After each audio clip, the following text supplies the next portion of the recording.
We're just normal men. What do you mean, normal men? We're just innocent men. It's time for Side Scrollers with me, Stuttering Craig. Wow. Right on the tip. Just on the tip. And Blabs.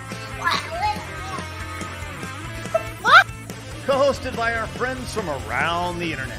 There is a portion of Norway where it is legally required to carry a firearm at all times. If you're just a normal man looking for common sense in this crazy-ass world, you've come to the right place.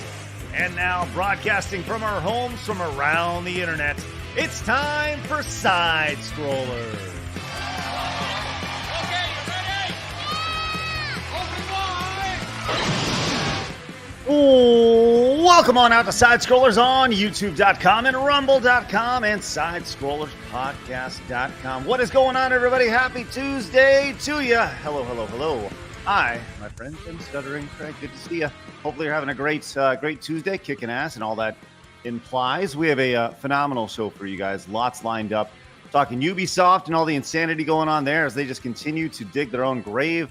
It's honestly impressive. We have IGN trying to sway the Game of the Year vote,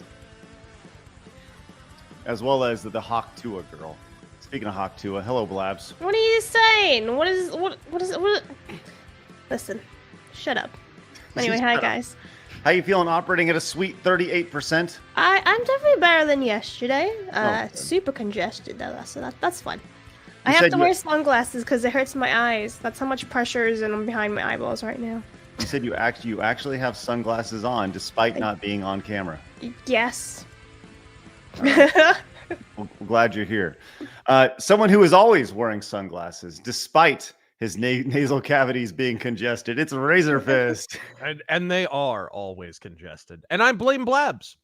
Yes. You're welcome. How is this like the one I have to get you sick? I have to infect you with like super monkeypox in order to get you to wear sunglasses, and you're not even on camera. What the hell? Yeah, well, it's because when I'm actually like wearing mascara and looking cute, my glasses smack my eyelashes and all that, and so it actually gives me a bit of a headache because they're constantly smacking. So I don't wear sunglasses often. It's a real thing. If you have long straight eyelashes, it's a pain in the ass. Okay. Don't I know it, sister? Girl. Man, I'll tell you what. Hey, total side note, as we're talking about Don't I Know It, Sister, is where I watched White Chicks. Hold on. First off, are there any rappers left that you don't have a completely different perspective of in the last like 2 weeks? Oh. Speaking of Don't I Know It, Sister. Don't I Know It, Sister? No, I think that all rappers like to diddle each other's butts. It's true. It's like, so we finally arrived where metal fans were 20 plus years ago. Fantastic. Man, you know what the big trend was before rap? Alternative music. You know? Right. And, Which and now then, sounds like an LGBT lifestyle. Ironic. right. But yeah, I saw White Chicks the other day. And have you seen White Chicks, Razor? I'm aware of it, but no, Okay. I never watched it. Yeah, I've never seen it either, oddly enough. I've always seen Hot Chicks instead, which is like Rob Schneider #1. Okay, so let me just say this. We've always laughed at White Chicks because as much as they tried, the way they look in that movie is nightmare fuel. They look like they look like aliens. Yeah, I mean it's horrible. But I'll say this. The movie itself, outside of them being absolutely terrifying to look at for the vast majority of the film, it's not that bad. Right. It's not a bad comedy by comedy standards of today. Yeah. Blabs, are you familiar with what the Wayans? Isn't it like two dudes dress up as white chicks, It's like the undercover? Wayans brothers, like Yeah. not just two black guys, but two of the blackest guys in comedy, and Yes. they wear like more pancake makeup than a Wait, CNN who is it? anchor. And Who are the actors? The Wayans brothers. So this is what they look like in the film, and it's yeah, it's terrifying. It's rough stuff, but the movie itself not that bad. It's like a fun little haha. It's not it's a 7. It's an IGN 7 out of 10. So, wow. Okay. Well, that depends on the game. I mean, we all know IGN's history. So, Right. Oh my god! I just googled their like what they actually look like. Lol. Anyway. Yeah. That's the idea. It's two black guys becoming white chicks. yeah, Right? they're happy and they're singing and they're colored. Do-do-do-do. Anyway, Yeah. are you gonna Give give me me a a high Justin five? Trudeau does it. It's not okay. give me a high five. I love that. Yeah. There we go. I get your reference, Razor. That's good. Well, if you guys love white girls humor, you're gonna love this show. Guys, I'm glad you guys are with us. Like I said, we got a lot going on. I'd like to remind you guys we are live over at Rumble at rumble.com/sidescrolls. We also have an X account and an Instagram account, don't we, Blabs? We do, so follow us for memes and clips of the show. Otherwise, Razor here is going to talk gay to you for like 24 hours straight. Better believe it, sunshine. That's your most creative Hot one yet. stuff coming through. Razor will talk gay to you for the next 24 hours. Yeah, I'll rap for 45 minutes. Don't worry about it. You can also listen to the show over on Apple Podcast and Spotify. But once again, the place we really want you guys to go is we want you to become members over at sidescrollerspodcast.com. Once again, tomorrow, I'm going to be doing a watch along with all of our members over there, our supporters, for the Golden Era documentary. We're going to be doing that tomorrow. So come join us while you have the opportunity, which the opportunity is right now. Open up a new tab, go over there, make an account, and then become a member. And you can get $27 off your membership simply by using the promo code GOLDEN off your annual membership. It's a great way to support the show, allows us to keep doing this on a day-to-day basis as we continue to grow. We're going to have more and more incentives for you guys as we go along. Once again, that's over at sidescrollerspodcast.com. But if you're watching us over here on YouTube, do us a favor, hit the subscribe button, join the 97,251 normal men looking for common sense in the video game space. And let's do our best today to break our thumbs up record of 1,231 is our thumbs up record. Currently sitting about 900 short of that. So everyone scroll your little mouse over there, hit that thumbs up button. Let's break some records today. Love that. Okay, so we got a lot going on today. Blabs, I see lots of video game history queued up in the back end of this thing. Yeah, you're basically set until October 15th. Anyway, okay, so September 24th, guys, we have Art of Fighting, releasing back in 1992. We have, we have Baldur's Gate 2, releasing back in 2000. And then we have Armored Core Verdict Day, releasing back in 2013. You all right there, Blabs? I'm good. Just All right. slowly dying of AIDS, like Eazy-E. Oh, sad day, sad day. Art of Fighting, great one. Gay rapper references day. Did you play a whole lot of Art of Fighting back in the day, Razor? Not Art of Fighting as much of King of Fighters, and like my jam for SNK was Fatal Fury, Samurai Showdown, King of Fighters. So I didn't play Art of Fighting as much. Art of Fighting, I remember playing that on the Super Nintendo, which was obviously a scaled down version of the Neo Geo. But the thing I remember about Art of Fighting was it was the first game that you could taunt in. They would like go, ooh, and yeah, it was pretty cool. I think it actually added life to your life bar when you taunted, which I appreciated that. Blabs, some sort of like passive aggressive kind of war between Capcom and SNK there for a while, where they put Dan into the Alpha series with the constant taunts to kind of make fun of Art of Fighting, and Art of Fighting had done something that made fun of Street Fighter. I forget exact what, but they went back and forth. Like they made fun of Ryu or something like that. They made a clone character. I miss those days. It was kind of a Genesis does what Nintendo don't kind of thing. A little bit. Very much so. Very much so. Now they're all working in lock and step, and they're all good. They're all good together. Blabs, a noticeable game that you missed today was Myst in 1995 for the Macintosh. So, dude, have you ever heard of my list still wins. Sorry, not sorry. Have you ever heard of Myst before, Blabs? Nope. No, never played. That was kind of a early casual game, I would say. Even though it was a point and click like adventure game, I knew people like school teachers and stuff who played Myst. Yeah, right. That was a huge game for a while. Yeah, I remember being like, "Whoa, those graphics!" Right? Games, right? Completely pre-rendered graphics, and you could like move one screen at a time. Right? Exactly. Although that one I didn't play as much as Journeyman Project. That was the one that I played a ton, and it was also a really, really big game around the same time as Myst.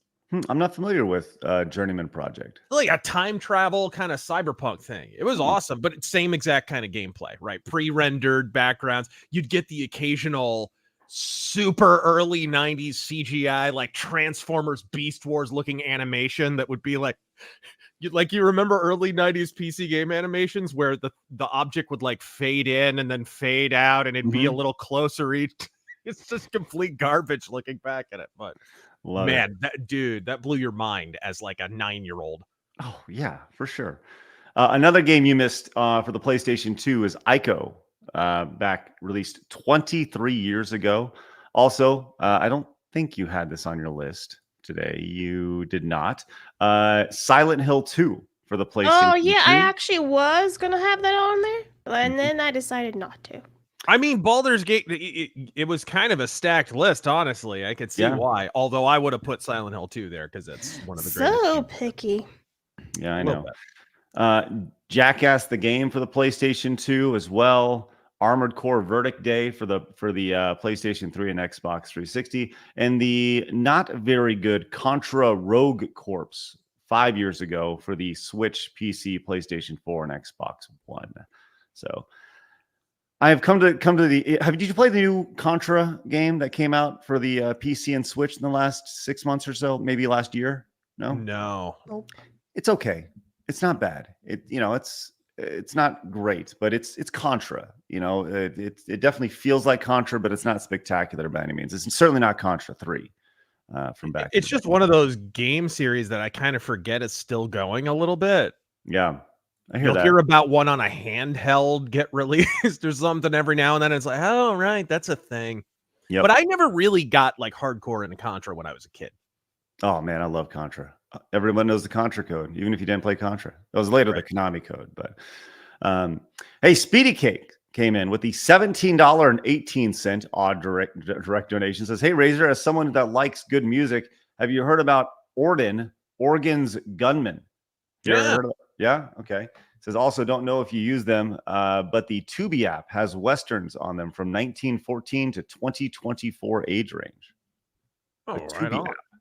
Okay. Yeah, my last video game review, Hunt, we were going to open with that song, but there was no way we could cut it up that it could defy YouTube copyright. It was just one of those songs, dude. If you used 1 second of it, it was copyright claimed. Freaking crazy. But yeah, we almost used it in the last video. Wow. It's irony right there. The new guy came in and says, I sprained my ankle at work yesterday. Hey, workers' comp, let's go. Says, enjoying the show from my recliner with foot elevated. Hillside Scrollers PS Razor. I bought that Mickey, what is it? Spillane? Spillane, baby. Okay. Book, and I'm excited to start reading. Thanks, the new guy. Sorry about that. Hopefully you rest up. Remember, rice. Is it rest, ice, rice? Compression and elevation. Rice. RICE. What? Yeah, that's how. Are you studying to be a medic? What? Where the hell did that come from? That's like basic stuff. You somebody who's rolled my ankle a million times. You got to remember rice. RICE. Yeah, it's good. It happens. Logan. Wow. Shut up, Joy. Logan says too much Craig, not enough stuttering. Too much Razor, not enough fisting. Blabs, all tarred, no tower. Hillside Scrollers. Hey, thanks, Logan. And then he followed up and says, at this point, I don't any of my favorite franchises to be rebooted, new entry or spinoff. I'll just be made lame and gay by people who hate games. Thank you, Logan. Appreciate that. And suffer surprises, just in case you're muted, Craig. Shut up. Emperor Creatine says, P. Diddy really gives meaning to buck breaking. Mm-hmm. Lampshade says, white chicks ahead of Dragon Age Veilguard 20 years. And Norm came in and says, alternative music, alternative to what? Good music? Sorry, YouTube algorithm being silly. Thank you, Norm. And Snake Master says, Craig, have you checked out Iron Meat? Very Contra. I have. I actually have a copy of it, and Iron Meat is a very good Contra style game, done by friends over at Retroware back in the day. Bro, have you played Death Wish Enforcers? No, what is that? Oh man, it's amazing. It's kind of like a mix between Contra and Metal Slug, and it's sort of like classic arcade style, but all the characters are old 70s and 80s action movie characters. What is this called? a Death Wish Enforcers. It's like Charles Bronson teaming up with Clint Eastwood, teaming up with like Pam Grier, teaming up like all those classic. Roger Moore, James Bond is in it. I feel like we may have talked about this game before. We did, yeah. I think I mentioned it before. Oh, this looks almost like a little bit Sunset Riders. Yeah, too. very much Sunset Riders. Yeah, very much so. Completely Cool. boss. Yeah, I streamed it not long ago. It was really, really awesome. Was it? How long of a game is it? It's an arcade game. It's not that long. Right. Cool. So it's definitely not. It's very much who you're playing as. Okay, Larry, got it. Chuck. Exactly. Okay, nice. Very much inspired by the people in real life. That's good. Yeah, like 70s action stars is basically what it is. Love it. Sonic Overdrive also came in at the 5. Says, hey, Craig, ever considered having Razor on Side Scrollers play stream? I think we will all want to see Razor play a Donkey Kong Country game with the Mitts. If Razor wants to play Donkey Kong Country with me, then I would love to play Donkey Kong Country. Hell yeah. It's like my favorite. Perfect. We'll make it happen. Emperor Creatine came in and says, man, I really wish Soul Reaver got a remastered or something. Those are two excellent games. Monkey Paws Girls. Oh, PlayStation 5 only. Yeah, we're going to get to that very, very shortly. Very, very shortly. All right. Look, we got a lot to talk about today. But before we get into hard news, this was passed around. And I thought this was really fun. This was passed around on the internet, and Blabs put it up here as well, even without me actually putting it on the show, because I was like, I'm an old head. I'd get this reference. But did you see the footage of the Nintendo Power Hotline being passed around over the last few days, Razor? No. Oh, man, this is great stuff. Check this out. This guy answering employees about Legend of Zelda back in the day. Oh, Here's my a video. God. Yes. Oh, I knew. Yeah, I love it. Here we go. Check this out. Gameplay. Hi, Nintendo. This is Craig. How can I help you? Yes. I was want to inquire about The Legend of Zelda. I was wondering how you go back. This is back when your tech support's guy being named Craig. He was actually Craig. He wasn't like Hanji and pretending to be named Craig. Hi, this is Craig. That's me. It's me, Craig. Yeah, that's Hello, right. everyone. This is Charles. That's right. Hello. What help would you like? Well, let's see what Craig has to say about beating Legend of Zelda here. Inquire about The Legend of Zelda. I was wondering how you go about getting the white sword. Okay. Before I answer that question, can I tell you something? Yeah. It's possible that we might be on ABC News, okay? You and I having this conversation. Right. Do you object to that? No problem. Terrific. Okay, so you're looking for the white sword in Zelda? Well, I know where it is, but I can't get my hands on it. Which quest are you in? The first quest. Okay, well, you know where it is. Yeah, right. All right. What you need to have are 12 heart containers. Right. And that's the only thing. Okay, I've got 12. Well, then you should be able to get it. You just walk up and you present yourself to the gentleman, and he'll give you the sword. Okay, yeah, I might have miscounted on my hearts. And also, Oh, my God. The idea of miscounting on your hearts, all you need to do is just look at the top of the screen. Like this is not some like 8-year-old kid either who's calling in, which I love. You know? Yeah, it's like a grown-ass man. It's a grown-ass man on the other line. Right. How amazing is it that this guy in the beard, this like Methuselah of video games, he was replaced by GameFAQs. It's so sad. So sad. Rendered completely irrelevant by the advent of the year 1998. Yeah, right. Done. It's so funny. And YouTube, because I can just go in and search on YouTube really quick how to get the white sword. And it's right there. Caucasian sword, Craig. Oh, I'm sorry, my fault. Yes. But let's see how this finishes up. By the way, this cost $3.99 a minute back then, which is the equivalent of $167 today. Right? So, it's like a phone sex line for video games or something. It was, yeah. Here we go. Let's continue. I have miscounted on my hearts. And also, there's a couple of the graves that don't have a genie. And is there any way you can get in there to move them? I can't seem to move them. No, that's something that'll it's either left over from the previous quest or it's something to remember in the next quest. Okay, that's great. I appreciate your assistance. Sure thing. And all it takes is 12 hearts, right? 12 heart containers, yeah. Okay, thanks a lot. You're quite welcome. Appreciate it. Sure thing. Bye-bye. I didn't do that. Why did you do that, Craig? Oh, my bad. Wrong one. He was trying to pop me. There we go. Wrong one. I give you an ear swirly. Thanks, man. So $3.99 a minute back on Nintendo to figure out how to get the white sword, which is just wonderful. I love everything about that. I also love the idea that he miscounted his hearts at the top of the screen, which once again, when you look at Zelda back in the day, they're just right. Like you can very much easily count them. So how did you miscount 12? No kidding. Maybe you just can't count to 12. He did have that southern boy accent. Right. That I need He to was know like where educated in a shed by a dude with a banjo. I need to know where that Caucasian sword is, sir. It was the kid on the porch from Deliverance, actually, on the other line. It was no big deal. Yeah, was that guy who called hi? That's the. I need to know. Kind How of to sounded do it. like it. Yeah, need to know how to get that white sword, sir. Right. Anyway, so there you go. Was that from the 80s or like early 90s or when the heck was that? Well, I don't know when the ABC. You couldn't tell with that guy's timeless wardrobe. Yeah, he his t-shirt, a beard, and that's about it. He kind of looked like Asmongold, if I'm being honest. I think he has the same outfit as Deckard in Blade Runner 2049, actually. Do not compare this gentleman, this fine specimen, to Asmongold, who like never bathes. Oh, is that the difference right here? Yeah, Asmongold reeks, bro. Okay. Thank you, Blabs. I don't know if you've been around smelling Asmongold, but I have not. So, dude, you could smell it from the monitors. Jesus, Dude, he's gross. Let's be real. I'll tell you one thing that I think is very underlooked during this clip, very underrated, is that he's just playing an entirely separate game while having this conversation, about what's going on. He must get a lot of questions about the white sword with Zelda. Just throwing it out there. Right. He's just ready. Yeah. It's on a hair trigger. Yeah. Well, anyways. How amazing is this, though? He's playing an entirely different game while he's giving this advice. Like, this dude is in the zone. Ladies, you may not like it, but this is what peak performance looks like. There it is, Blabs. We should find this guy. I wonder what he's up to. Right? Dude, I want to interview this dude. I want to know what happened to his life.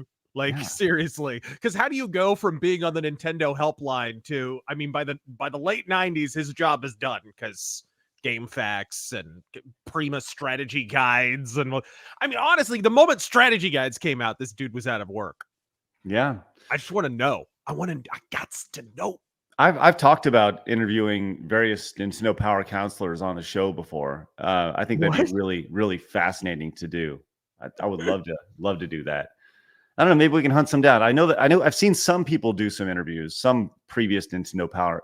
It's not like Nintendo Power counselor interviews are in high demand on YouTube, but just for my own morbid curiosity, I think that'd be really fun to see. So, right. All right. Well, that's a little fun quick hit for you guys. Matthew came in with a 10, says, Craig, Razor, since you both grew up in the 90s, I'm curious to know what your favorite cartoon from that era was. Mine is The Simpsons. Oh, interesting. Okay. Thank you, Matthew. Appreciate that. Favorite cartoon from the 90s in particular? X-Men? Arthur.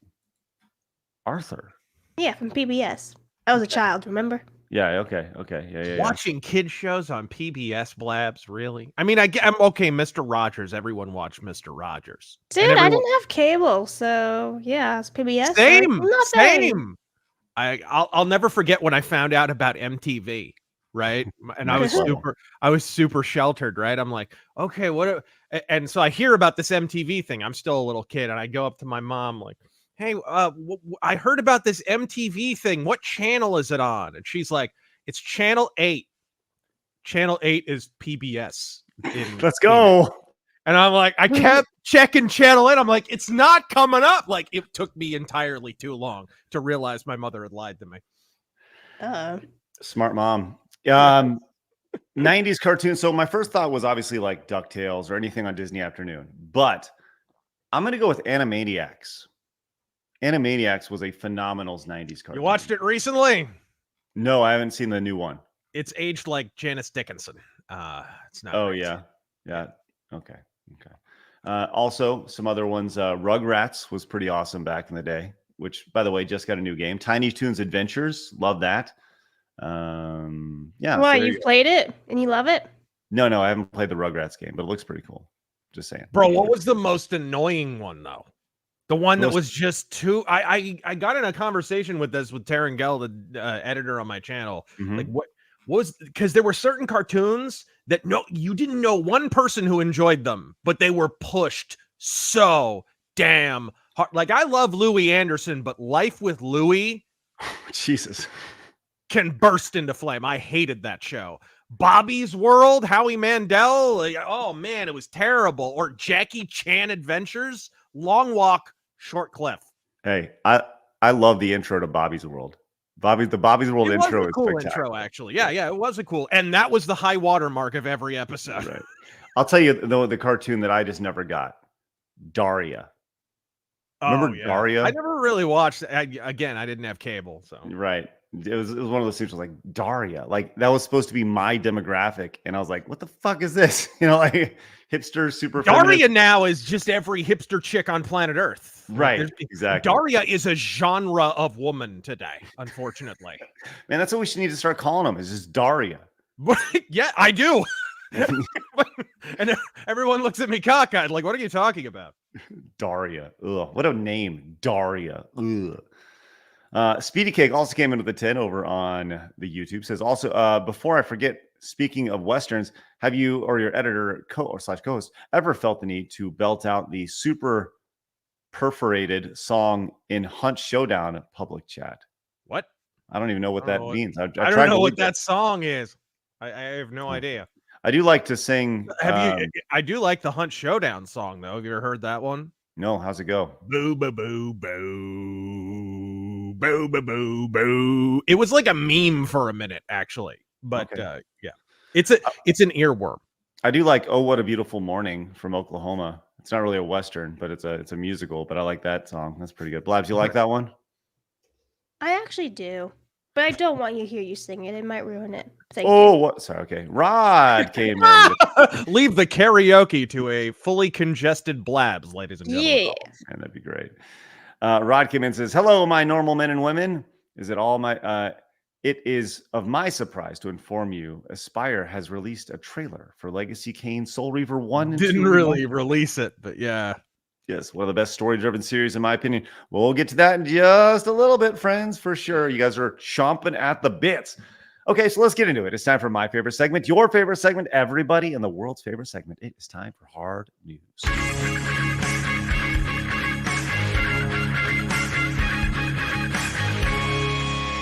Hard News. Razor, when you think of icons in the world of podcasting, you think of people like Joe Rogan, right? Who has been a top podcaster in the world. You think of the likes of Side Scrollers. And now we can add one more name to the world of top podcasters in America. Vern Troyer. Vern Troyer did not make the cut. I believe he's dead. Yeah, he is dead. Rest in peace, Vern. I killed him. No. Haley. Wow, somebody's dying. Yeah, stuff. Haley Welch, otherwise known as the Huak Tuah girl, is currently sitting at number 2 in the United States in the podcast charts on Spotify, only behind the Joe Rogan Experience right now. I believe it. Did they misspell her first name? Haley? Or does she Maybe just they have did. a really stupidly spelled version of Haley? She Isn't does it have a H-A- yes. She has a really stupidly yes. H-A. So that's her H-A-L. real first name? Yep. So there we go. The Huak Tuah girl has bumped past literally everybody except for Joe Rogan. Part of me wants to be insanely jealous of this. No, bro. Why did she get? Okay, so she's in 15 minutes of fame mode. Yes, but you think about some of the assholes who got 15 minutes of fame, right? Sure. Just think back throughout history, the kind of like one-hit wonders that had absolutely no substance at all. What did she get famous for? She was interviewed and she had personality. I see no reason why she couldn't succeed at podcasting. Seriously, like she was able to think on the fly, come up with, I don't know, it's a retarded comment, but it was funny, like a funny comment on the fly. If you can do that in podcasting, all Joe Rogan does is whisper into a mic and tell Jamie to bring stuff up on a screen, for Christ's sake. How much talent is required in this game? Jesus. I mean, we do it. It's true. It's true. Blabs, can you pull up the charts, please? No, I'm just kidding. We have charts.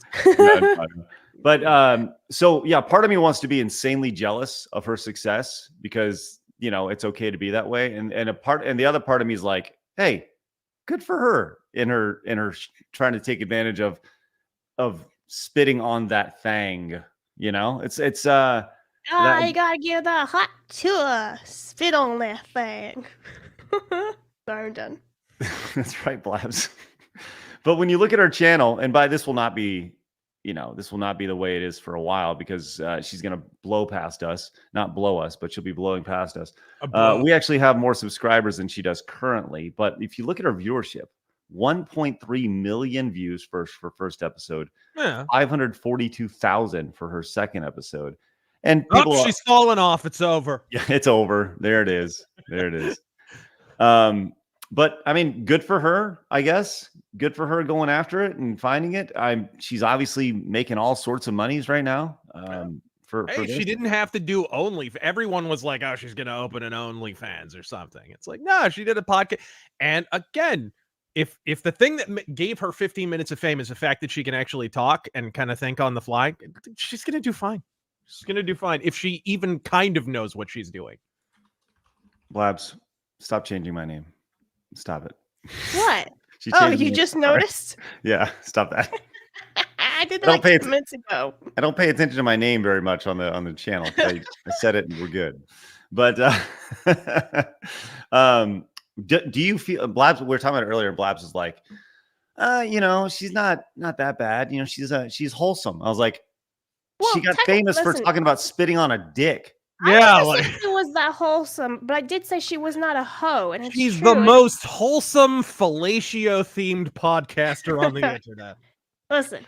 My mentality for this is that she's not on OnlyFans. She's not dressing like a prostitute. Right. So, like, in she's just talking about blowing dudes, right? Yeah, it's refreshing. She's not being a hoe. Like good warm for her. apple pie, really. Yeah, no, listen, she did this video. I saw it the other day because I have her on Instagram. And she literally filmed like cooking with her grandma. And it was just her grandma talking about chicken and like showing everyone how she makes like fried chicken and stuff. Like, I'm okay with that. That's fine. You want to get famous for that? I'm down for that, guys. We need some positivity, some like bullshit free stuff. I'm down for that. I hear that.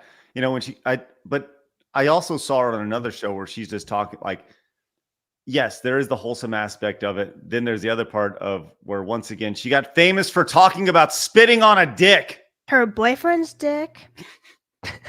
Who is her boyfriend? Does she really have a boyfriend? Do we know? Apparently, I think she broke up with him, so that's awkward. Got a little taste of fame. Or maybe he was a douchebag about it. Who knows? Oh no. Maybe, yeah, okay. You're extremely wealthy now. Congratulations. I'm really insecure. All right. Well, good for her. Haley Welch is the new podcasting star. How long before she drops out of the top 10? Or will she stay there?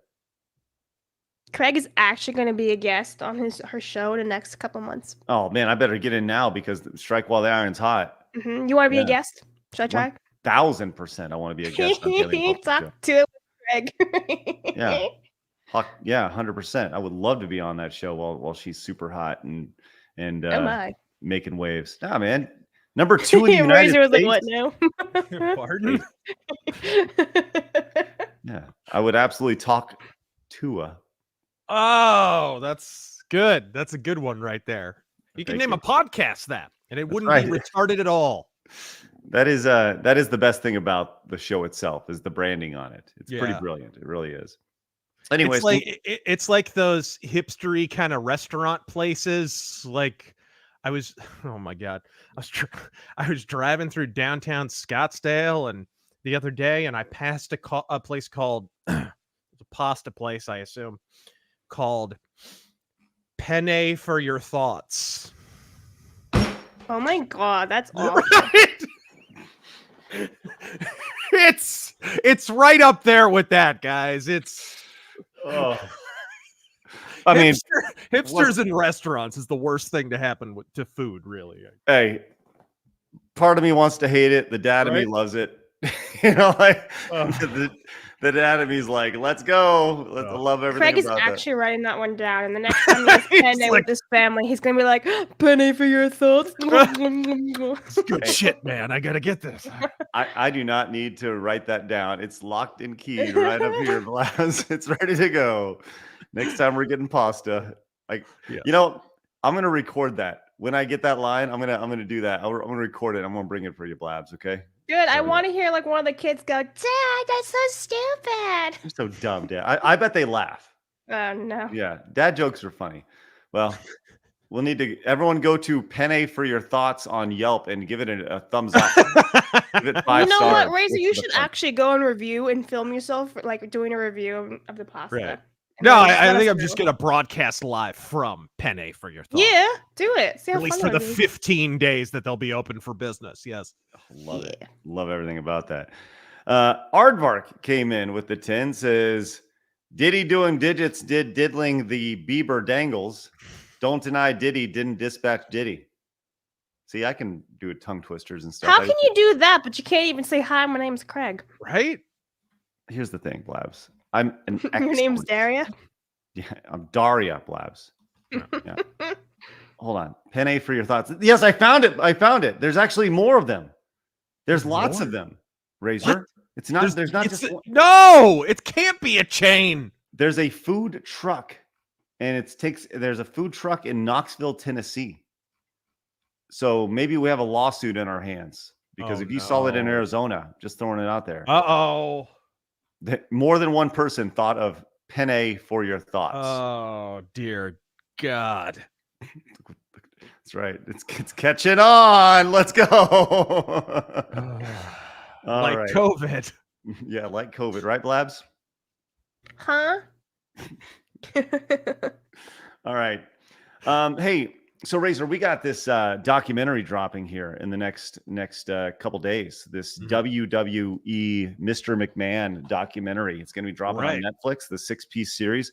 I think, I don't know if they're dropping the whole thing at once or if they're going to be dropping it episodically. But did you see that Vince McMahon has come out and made a statement about this documentary? He would have to. Do you know the whole kind of nascence of that, how that came together? It started out, it was going to be a fawning, tonguing Vince McMahon's balls kind of documentary because of, I think the Netflix deal with WWE was in the works for a while, I think. And Netflix basically were going to produce this to fluff their deal to try and increase the brand value. And then halfway through it, the Janelle Grant stuff came out and the allegations came out. And suddenly Vince McMahon was out of the company. And now it had to kind of become what I think it's going to be.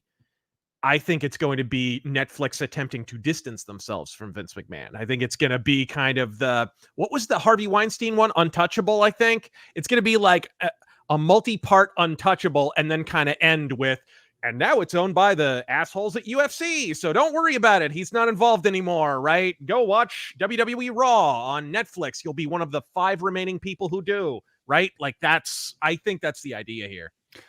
I don't disagree with you. I think that this started one thing and then it shifted halfway through, right? And there's some people who think there's a bigger conspiracy. Like, well, they started shooting this 4 years ago and then he just conveniently got, some people say the documentarians behind this like set Vince McMahon up to make a better documentary of it. And I was like, if that's the case, holy shit, that is tinfoil hat stuff right there. No, it was about what's the company's name? Endeavor. It was about them they didn't want Vince McMahon in charge of the company. That's all that was about. They tried to get rid of him twice and it didn't work. And they finally, third time's a charm. They finally got rid of him. So it's clear from the beginning, they did not want him as a partner. First, they used his daughter and his son-in-law to try and kind of pull a power move. Dude, the politics behind WWE is so much more interesting than the show. It's retarded. Well, Vince McMahon has come out with a statement, and should I read it as Vince McMahon? Yeah, if you've got the grapefruits. That's right. I don't regret participating in this Netflix documentary. The producers had an opportunity to tell an objective story about my life and the incredible business that I built. Which were equally filled with excitement, drama, fun, and a fair amount of controversy and life lessons. Unfortunately, based on an early partial cut I've seen, the doc falls short and takes the predictable path of conflating the Mr. McMahon character with my true self. Yeah, the true self that takes a dump on the chest of an intern. Yes, of course. The title and promos alone make that evidence. Okay, enough of that bit. You're gonna sound like Blabs by the end of the stream, honestly. Right. Now there are two of me. A lot has been misrepresented or left out entirely in an effort to leave viewers intentionally confused. The producers were typical editing. The producers used typical editing tricks with out of context and dated sound bites to distort the viewer's perception and support a deceptive narrative. In an attempt to further their misleading account, the producers used a lawsuit based on an affair I ended as evidence that I am, in fact, Mr. McMahon. I hope the viewer will keep an open mind and remember there are two sides to every story. That I am, in fact, the genetic jackhammer. Oh, my God. I love it. Do you think that will Vince McMahon create his own documentary about his time in WWE with this? Like, because he could hypothetically go in and let's just say, you know, we live in this amazing time right now where everybody has the opportunity to go live immediately, right? Let's just say Vince McMahon was to do a live watch along of the Netflix documentary and counter every single thing that happens in the documentary.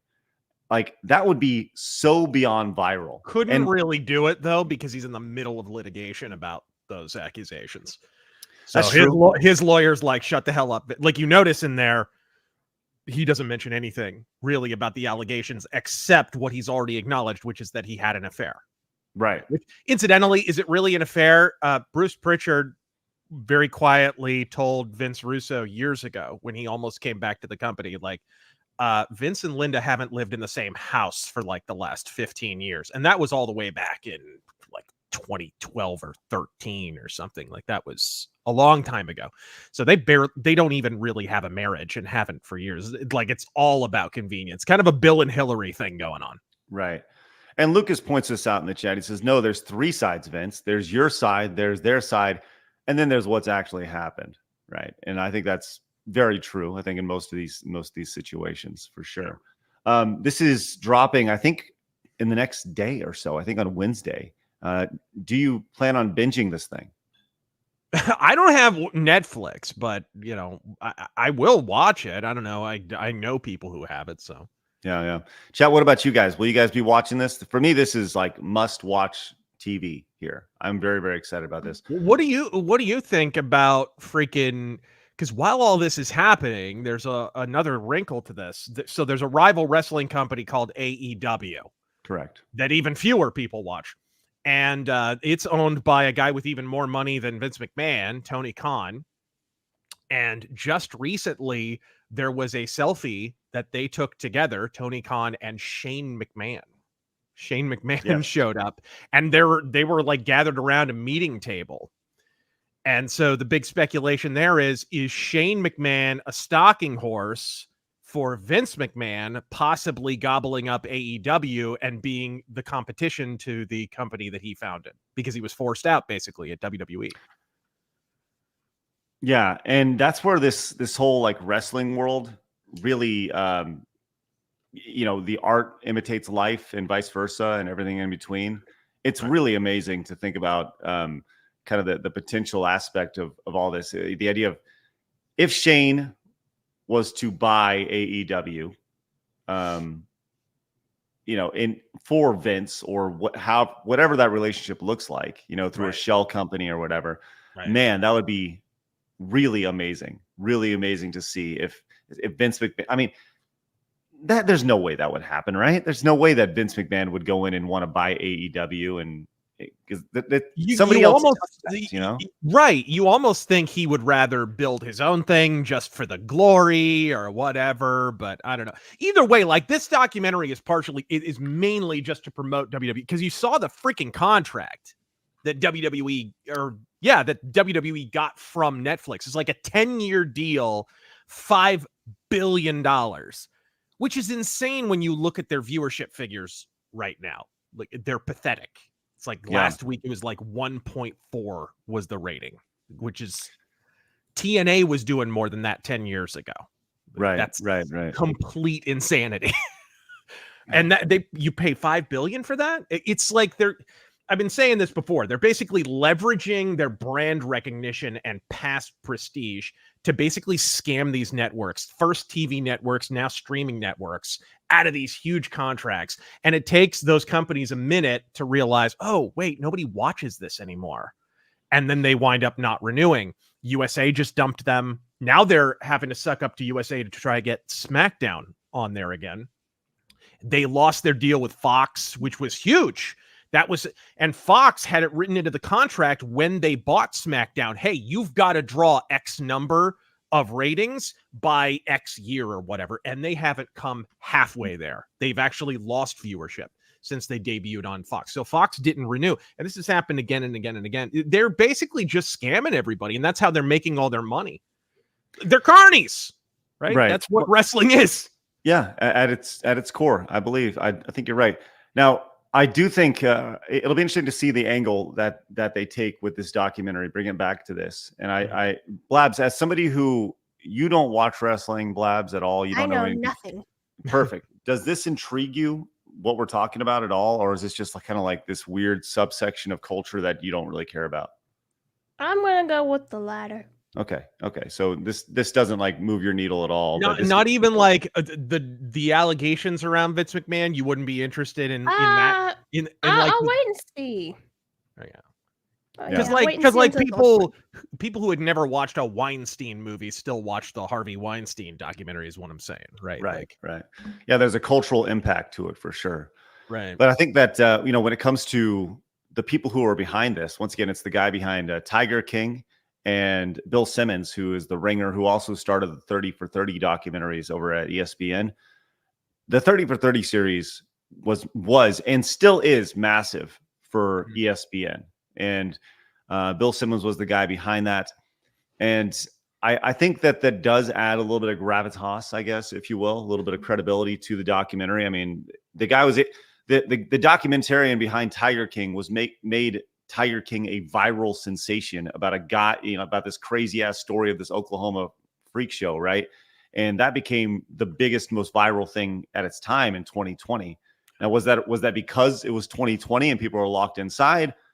Maybe, but I think that this story has an opportunity to be potentially way bigger than Tiger King, for sure. So. It has way more implications. Vince McMahon is connected to politicians. His wife was in the Trump cabinet and stuff like that. So like he knows a lot of powerful people. Like it's actually a bigger deal than even like non-wrestling fans realize.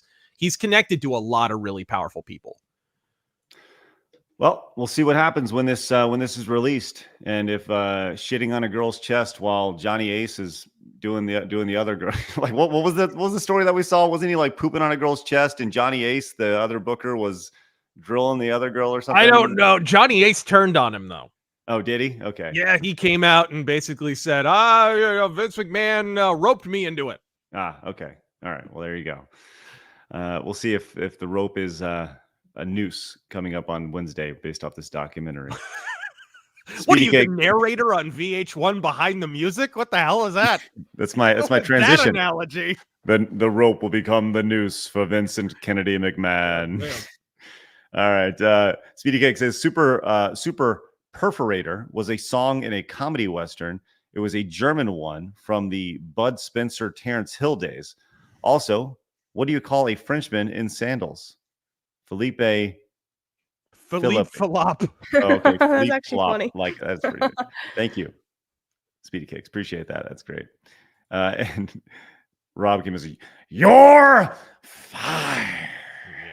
Everyone's got a good Vince McMahon. Thanks, Rob. Mage says, in other news, Helldivers 2 came back to over 100,000 players over the weekend. Redemption arc is well underway. Thanks, Mage. And Matthew came in and says, it's kind of ironic when you think about it. Wrestling began in the circus in the early 20th century. And in a way, it never really left the circus. Oh, 100%. Yeah. I mean, they still call the fans marks. Yeah. All right, let's go and move on to another quick hit here. Did you see the Thunderbolts trailer yesterday, Razor? No. Well, the box office was it's an upcoming 2025 Marvel Studio release. It's in the Marvel Universe, MCU, and they showed off a poster for this, Razor, the other day. And they're like, hey, here's the poster right here. Oh, dear God. It has all the characters in it. And these are all the people in it. And as people started to take a little bit closer look, they realized that things are a little odd. And let's go to actually, Heels versus Babyface. He's the first person that I saw this. He says, Thunderbolts poster was AI fake with AI fake hand. When you scroll down, you notice this hand actually has multiple fingers on it. 1, 2, 3, 4. It has 5 fingers, but this finger has like 2 fingers coming out of it here. So the movie poster appears to be generated by AI, Razor. Yep. I believe it. Honestly, that's not what's shocking to me is they went through with it. Dude, Thunderbolts was announced a long time ago before the string of flops that they've had. And I was convinced, dude, they're going to shit can Thunderbolts before that comes out. But apparently they're going through with it. So they must have had some sunk cost going on there. Well, it's a happening for sure. It is definitely happening. But yeah, just a fun little quick hit right there. Magnum came in with a $20. Thank you. Says, yo, Stuttering Craig is extra bitchy today. What? What? Am I extra bitchy today? Didn't realize. Maybe he means bitchin', like the 90s. Yeah. Did his Ubisoft rep become Ubi hard? I see what you did there. Ubisoft, Ubi hard. Thank you, Magnum Norris. I didn't think I was being extra bitchy today. Thank you very much for that. Appreciate that. Mage says 6 fingers on the right hand. Someone tell Inigo Montoya. Thank you, Mage. I don't understand that reference, but you don't? No. Who is? My name is Inigo Montoya. Oh, you killed my father. Killed my father. Prairie. Even I know that. God. I understand the reference. I didn't know his name. I'm not good with character names and stuff. So it's fine. Whatever. Another quick hit here. We have a state of play coming today from Sony. So this is all of it's been leaked already. Yeah. It's coming up very shortly, including, as pointed out by several people, the Legacy of Kain Soul Reaver 1 and 2 remasters leak. Have you seen the trailer for this, Razor? Yes, I have. Yeah. I'm not sold on it being Sony exclusive. I saw an early leak that said this was coming to, it might be a timed thing, that it might be coming to all consoles and PC, but like in December or something. So I don't know if that's a staggered release or whatever the hell, but I don't think it's a Sony only thing, but we'll see. Well, here's some side-by-sides of obviously the original versus remaster. The left here is obviously the original version. The right one on, you can see the remakes, and it looks pretty good. You can definitely see where they added textures and stuff along the way. Yeah, it looks about the same as the Tomb Raider remaster, which was done by the same people. Yeah, kind of what you'd expect. More shots of the, we have the trailer, and the trailer's pretty good. Were you a big Legacy of Kain fan back in the day? Massive, dude. The first Soul Reaver is amazing. It's one of the best 3D adventure games of that generation, in my opinion. Still holds up. Yeah, okay. Did you so does this get you excited for the idea of a remake? Absolutely. And it's something that, I mean, in 2022, I think it was, you can probably look back through my tweets, Embracer, when they first gobbled up Crystal Dynamics and all the Square Enix stuff, Deus Ex and whatnot, they went out of their way to mention Legacy of Kain by name. This is, I get like everyone's shitting on Embracer because they've had to close a bunch of studios because they grew too fast or whatever. This right here is all Embracer. This is not Crystal Dynamics. Embracer, when they first bought this studio, said straight up Legacy of Kain right off the bat. They wanted to do something with it. Embracer also kind of forced Crystal Dynamics to remaster Tomb Raider, even though they didn't want to, because Tomb Raider is, I mean, Jesus Christ, look at the anime trailer, right? Fucking, when did Lara Croft wind up with a bigger bulge than fucking Indiana Jones? I don't know, but this is where we're at. She's got the upper body of an Olympic powerlifter, and she's a lady golfer now. So it distracted, right? The remaster of Tomb Raider distracted everyone from the terrible woke dog shit that Crystal Dynamics have to pinch out. And they weren't crazy about that. Hey, it's going to remind them of when Tomb Raider wasn't shit. So I'm convinced to this day they purposely undermined, because it's not a not so secret that Crystal Dynamics were the ones who forced that little disclaimer, that woke disclaimer at the beginning of the. You remember that? Where it was like, this has culturally insensitive portrayals and whatever, but we're going to leave them in the game as an artifact of their time or some such not. That was Crystal Dynamics. They were pissed the remasters were being made. They deliberately tried to undermine them, and they were still successful. So Embracer's like, well, tough shit. We're making this anyway. This is Aspire, the same guys who made Tomb Raider, the Tomb Raider remaster, rather. So I'm stoked. I have no problem supporting it. But, you know, people shit on Embracer, give them their flowers when they do something good. This was something they clearly wanted to do from the very beginning, and I'm glad they're doing it. I think it's important. You know, you said something, people shit on companies all the time, and when they do something positive, I think it's important to praise them when they do positive things along the way. Things that people actually enjoy.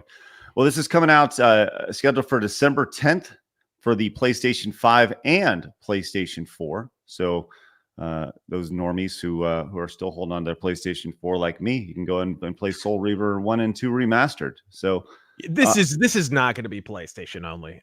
Tomb Raider remaster wasn't PlayStation only. I don't think this will be either.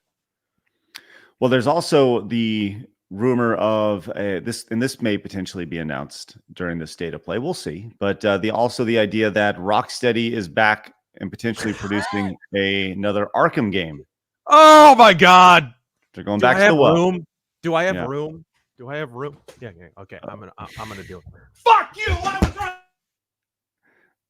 Razor literally unmuted himself. He literally I have room? Boom. No, literally unplugged himself. It was such a big spiral. Oh, he knocked his entire microphone off.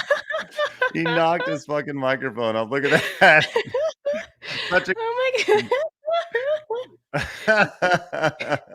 How'd that go for you, bro? Almost there, Razor. Let's see. Can you? There we go. Hear me? You got you, buddy. There we go. You could not live with your failure. Oh, there we go. Okay, sorry about that. No, I knew. I always knock over a microphone or something when I do that. But I predicted this would happen.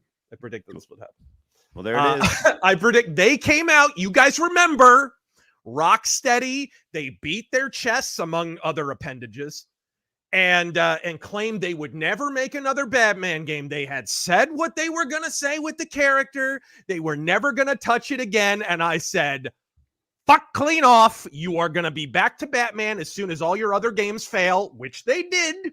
They tried to wokeify the Suicide Squad and all that horse shit. And now they're back. Look. So you come crawling back, you piece of shit, right? Like, this is the Danny DeVito meme, folks. 100% I predicted this. And dude, the problem, of course, is it's a ship of Theseus, right? Who's left that made the good Arkham games, right? This is a company that has gone through a lot of change. Some of those people have gone on, made other studios. I don't even know if they have a good Batman game in them. We'll see. Well, we'll also see if this is announced today during the PlayStation thing. Maybe should I oh, you know what? I won't be able to live stream it. I'm going to be on Tuesday night's main event. Damn it. Well, we'll figure it out. We'll figure out if I'm going to find a way to live stream the PlayStation State of Play coming out later. Blabs was very excited about this. This is coming back today as Epic Mickey Rebrushed is out now. Blabs. Yeah, I'm actually I want to play this, but I'm gonna wait for it to go on sale because I don't know, I just can't justify $60. Oh, it's $60. It's $60 on like Steam, and I'm like, Is Is it just the first game, or is it first and second? I think it's just this one game, Rebrushed. That's it. I think it's 1 and 2. I believe it is. If it's 1 and 2, $60 is fine. Okay, how much for Soul Reaver then, Razor? For 1 and 2, would you pay $60 for 1 that? and 2? Yeah. I mean, most likely it'll be priced like the Tomb Raider remaster was, which was a little cheaper. It was like, I can't forget what it was. It wasn't 20, it was like 30 or something like that, if I remember correctly. So I wouldn't expect that to be too expensive, but they could. I don't know. It's when you have more than one game, I'm a little bit more lenient on the price. Well, okay, so the chat is saying it is just the first game. And if it's just the first game, yikes. Ooh. Okay, $60. I would have a hard time paying $60 for the original game. That'll come down. So that's why I'm saying I'm going to wait. I'm going to wait for Christmas. The big sales will be out. And I probably will buy it for the Switch instead anyway. Yeah. Because you should play it, though. It's really good. I do want to play it. I do want to play the Rebrushed. It's been a very long time since I played the first games on the Wii. Yeah, and you don't have to use your the censoring. Oh, God, I played the Wii a couple months ago. It's awful. I love the Wii, right? But like, it would not follow me. The Wii U's on its last leg. Yeah, good old Wii U. All right, well, Blabs, if you do decide to play it, let us know.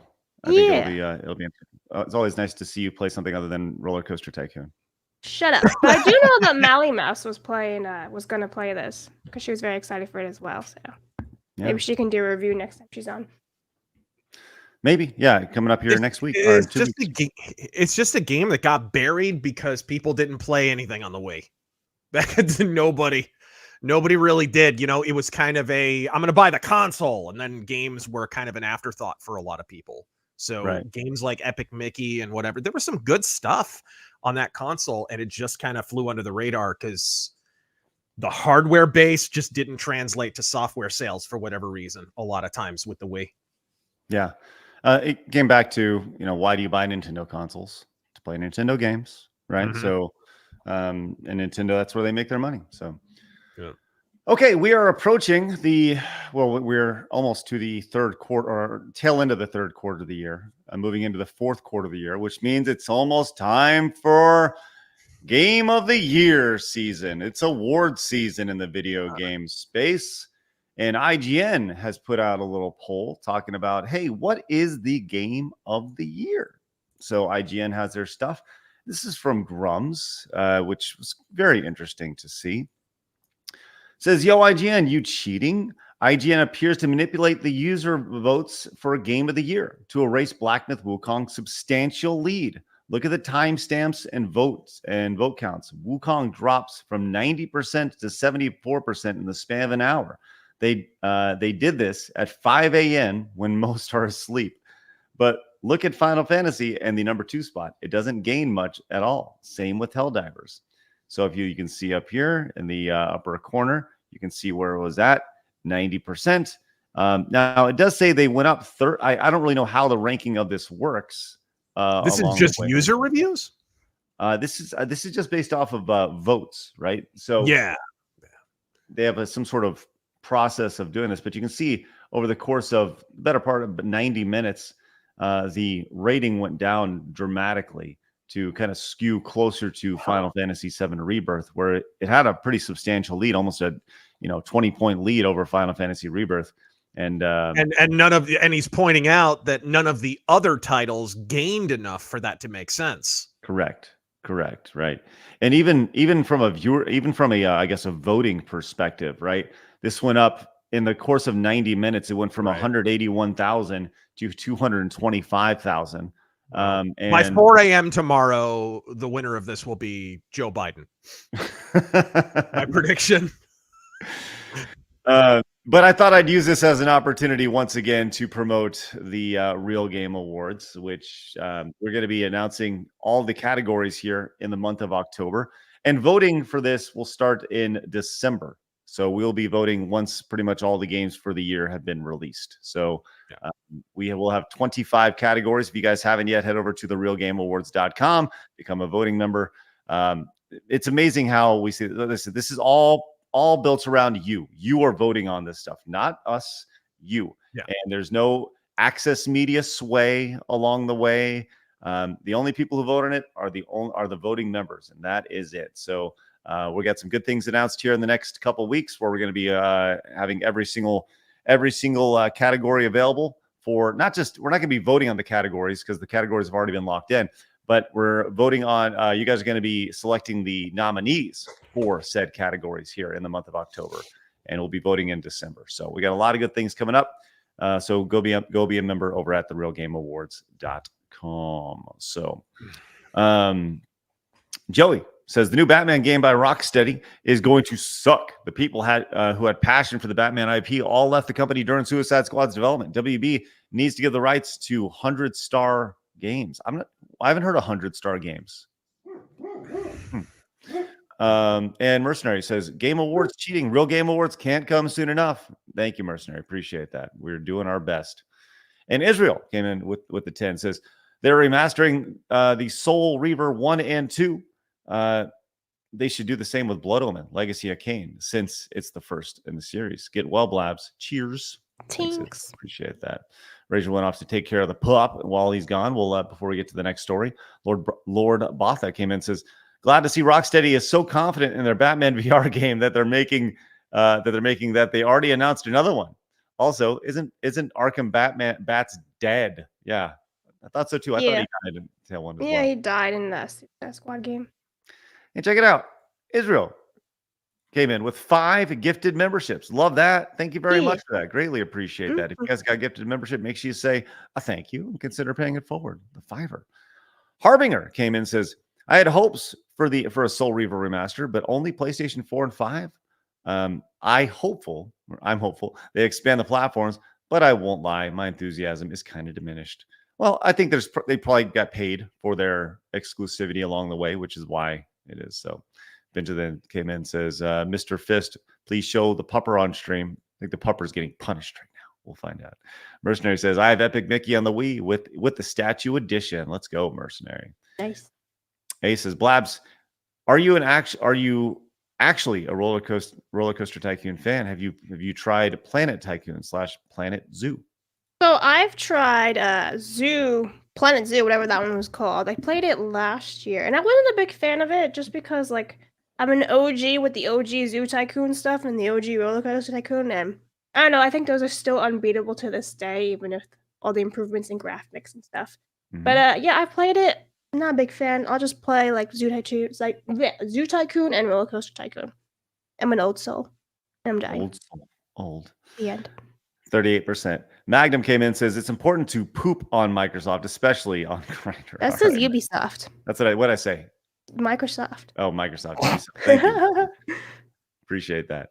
A Mercenary came back and says I have the second Epic Mickey on Steam. Now I have both. There you go. James came in and says side scrollers. I dropped an image for Razor under the side scrollers X stream post. Let's take a look at that. See what we got there.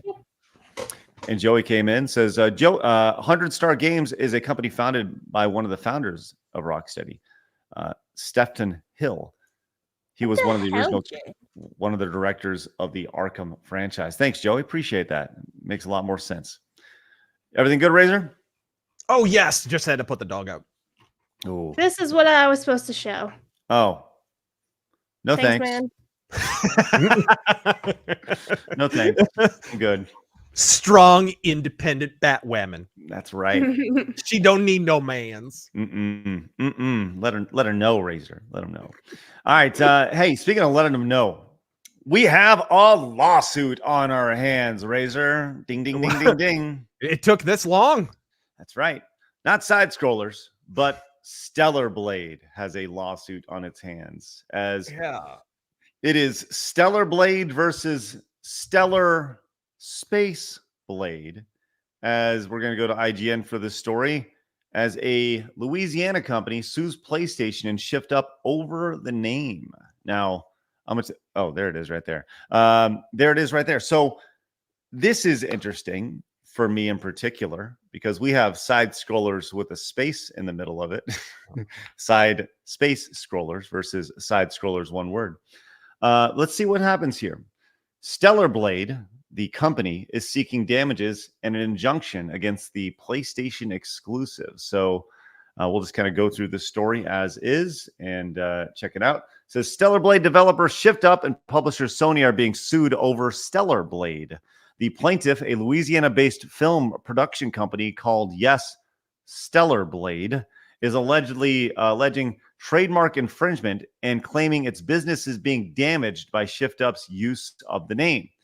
The complaint, which has been viewed by IGN, was filed in a Louisiana court earlier this month by Stellar Blade LLC and owner Griffith Chambers Mahaffey against Shift Up, Sony, and an unnamed insurance company that the plaintiff claims covers Sony Interactive Entertainment with liability insurance against the very allegations Stellar Blade is Interesting bringing. that they would know that.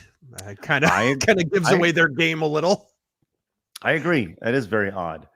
It says in the lawsuit, Stellar Blade and Mahaffey claim that what is going on with my website? What is going on with this right there? It's dancing. It's close. There we go. In the lawsuit, dancing. My ears. There we go. I blame the boogie. The boogie. That's right. Blame it on the boogie. Good for you. Yep. In the lawsuit, Stellar Blade and Mahaffey claim that the Louisiana company has existed since 2010, providing multimedia entertainment services such as film, documentary, commercial, and music video production services. The lawsuit alleges that Mahaffey has owned StellarBlade.com since 2006 and has been using it in conjunction with his work since 2011. Mahaffey notes that when Shift Up first announced the game, it was under the title Project Eve back in 2019. It was revealed in 2021 at a PlayStation showcase under the same name.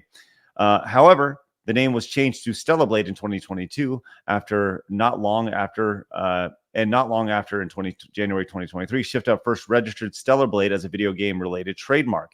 Mahaffey registered his own trademark for Stellar Blade in June of 2023. June of 2020. Oh man, Okay. this smells like the bathroom of an Indian food restaurant. This is no good. Yeah, like the more you read this, it's like, yeesh. Mahaffey then registered his own trademark Stellar Blade in June of 2023, then sent a cease and desist letter to Shift Up a month later. Mahaffey claims that while previously his customers were able to find information about his business easily, now people searching for Stellar Blade's work on the internet only find Stellar Blade, the video game. Additionally, he's alleging the trademarks for his own business are confusingly similar, citing the color schemes and both logos as stylized S's. I'm sorry, homie. What year in the mid 90s is that logo from? You're using papyrus font? Papyrus font? It looks like something from like Prince of Persia. So it looks like something that would be on like a GeoCities blog, like back in '99. Wow, this is. People talk about the grift, man. This is a grift, 100%.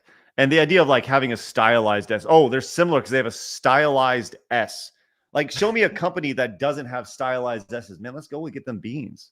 Let's go with this with the nice style, nice personalized ad from me over here. Get them beans. You going shopping, bro? Let's go. Oh my God, IGN is like 99% ad. No joke, man. They've made about $6 from me reading this thing right now. It's ridiculous. Mahaffey's request for relief included asking Shift Up and Sony be prevented from using Stellar Blade or any other name similar to it, as well as asking they hand over all materials in their possession with Stellar Blade on them so Mahaffey and Stellar Blade can destroy them. Additionally, Mahaffey has asked to be paid for damages and attorney fees. IGN has reached out for PlayStation for comment. The lawyer sent the following to IGN. Mr. Mahaffey registered the StellarBlade.com domain in 2006 and has used the Stellar Blade name for his business for nearly 15 years. Given this long-standing in public use, it's difficult to imagine that Shift Up and Sony were unaware that Mr. Mahaffey's established rights before adopting They're identical trademark. Okay. I'm sure Identical they were mark. just roving the internet looking for obscure film production companies that have never made anything. Right. In Louisiana, of all things, right? Right. We believe in fair competition, but when larger companies disregard the established rights of smaller businesses, it's our responsibility to stand up and protect our brand. The defendant's far superior resources have effectively monopolized online search results for Stellar Blade, pushing Mr. Mahaffey's long-established business into digital obscurity and threatening the livelihood he's built over more than a decade. Stellar Blade's long. Okay, so there you go. I mean, honestly, if you remember when Iron Maiden, this is like the douchiest move that band ever did. When Iron Maiden sued the developers of Ion Maiden and won, and it wound up being called, what did it wind up being called? I forget what the half-ass title was that they went with, but they got rid of the name Ion Maiden, right? They changed the title of the game. If that wound up going through, there is a Ion Fury. Thank you, Chad. There is a possibility this could actually go through, because look, if the domain was registered in 2006, he has a claim, even if it's a retarded one. The sketchy part is he doesn't register a trademark until 4 months or whatever after Stellar Blade gets registered as a trademark. I don't know about that one. Now, I just perused stellarblade.com, and I'm not going to show it because this guy has done something really dumb, and he has kept his contact information on this website. Oh, wow. Which I strongly suggest he removes immediately. Both email and phone number and location. So that is a horrible idea. And this is a situation where I could see, look, it only takes one, right? It only takes one numbskull to be like, they're attacking Stellar Blade, right? And Stellar Blade has been a hot button topic when it comes to, you know, the culture aspect of everything, and it's seen a lot of success. I could see somebody doing something really dumb in a situation like this, and actually going in and trying to harass this dude, you know. And look, does this case have any standing in it? It's not for me to say. It sounds like it's pretty stupid on the surface. Yeah, the timeline is what gets me. Mm-hmm. He has some semi-valid claims. Like, I'm sure nobody looking for his production company, none of them, right, would be able to find his production company because of how popular the game is. I'm sure. Like, if I'm wearing a Shadow shirt, every time I look up the Shadow, what pops up? Shadow the damn Hedgehog. Right. Brand confusion is a real thing on search engines, but you know, that's algorithmic. Is that Sony's fault? Not really. But the timeline of the trademarks is honestly, that's what gives this bullshit away, dude. Well, I think what will most likely happen in this situation is it will either be it'll be dismissed entirely, or there'll be some sort of make it go away, and they'll pay them $100K or whatever it is. And it's, you know, Sony has so much money in their war chest ready to hand out in a situation like this. Oh, there's a frivolous lawsuit. Okay, pay him $100,000, make him go away. Right. Right. It'll probably be settled. Right. If he's got any claim at all. Yeah. It's funny because back in the day, you know, we had Screw Attack, and Screw Attack was always one word, Screw Attack, one similar word, whereas the power up in Super Metroid or Metroid is 2 words, right? So people are like, how do you get away with it? I was like, well, Screw Attack is 1 word, and Screw Space Attack is a power up in Metroid, right? I learned this after I did my book series. Mm-hmm. Right? It's called Night Vale, 1 word. Apparently, there's a podcast, something Night Vale, 2 words. Right. I got that kind of, but I found out about that after I came out with them. But I don't think anyone would have any grounds for a lawsuit. No. But and even with side scrollers, right? The term side scrollers, we use 2 words, side space scrollers when we talk about it. Right. Whereas like the original podcast was 1 word, right? Just to make sure we're clear, different branding and all that stuff. So, but it'll be interesting to see kind of what happens with this, man. I think it'll probably go away pretty quick, and Sony will be like, thank you, get out of here, and we'll kind of go. But you know, whenever there's some success, there's always someone who comes out of the woodwork and says, hey, what's going on? Give me some money. Money, please. Right, Blabs? Right. Money, please. Money, please. Money, please. She's busy half crawling into her grave right now. Yeah. Give her a break. Oh, that's okay. We need to have that, by the way. Speaking of money, please. I am the Icarus is back. My boy came in with the $50 super chats. I haven't been able to watch live lately. I just wanted to drop by and say Bald Bull from Punch Out looks a lot like the Dragon Age, the default Dragon Age Veilguard character without the top surgery scars. Okay, love y'all. Bye. Hey, let's go. Look at that. Look at that. Bro, speaking of Mike Tyson's Punch Out, see freaking Jake Paul's big old pot belly and Ew, it's so gross. bro, Hold he up, looks like he's pregnant. What's going Dude, it on? was so gross. Okay, I have to go find it. Which brother is this one again? Is it who? What's his name? Jake Paul Bunyan. Shut up. Rick. Jake Paul Bunyan. There you go. No, he's gross. Magnum dude. payment. Ugh. Paul Magnus says, Abdul. My baby orc needs milk, you bish you. All right, thank you, Magnum. Oh, it's a Appreciate it. fat suit. Okay, that makes sense. Wait, it Is was it a really fat a fat suit. suit? Dude, that's good. Dude, that was a good makeup job. Damn. I thought that was real. Like blended it and everything. It looked real. I thought that- it was disgusting, but okay, that's fine. I If can't it's a even fat find suit, anymore. If it's a fat suit, it looked really good. Yeah, let's see if we can It find did. It looked very convincing. Yeah, but and that's one of those things where he's just trying to get people talking about him, and you know what, it worked. But yeah, it's for those who don't know, he's doing some weightlifting, and here we go, right here. Right. This is a fat suit. It is pretty impressive. See? But like from far away, you wouldn't know it's a fat suit. Like I can see the different colors and stuff. Yeah, I mean, and yeah, you can kind of see it. Yeah, but they Although put it's it down. Although it's the same color as his legs, I don't know about that one. I don't know. I mean, they did this on purpose to get people talking about him. Probably, yeah. And like He they looks wouldn't. like he's due. Well, they wouldn't lay him down like this if they didn't want to accentuate the idea of his big stomach. Right, You know, right. like, this is total publicity. Yeah. And guess what? We're buying into it for sure. So I'm just saying, but all those tats. Free gross. promotion for a dude beating up a man, twice his age or more. right. Oh my gosh, we'll see how that goes, man. That's Right. coming up here in the next little bit. That Jake Paul Tyson fight. Bro, after COVID, are there any old people left for him to box? Damn. Shit. I will be. He's gonna have to find a new grift. I will definitely be interested to see what happens there. Because let's just say Mike Tyson knocks him the fuck out, right? Wouldn't that be so amazing to watch?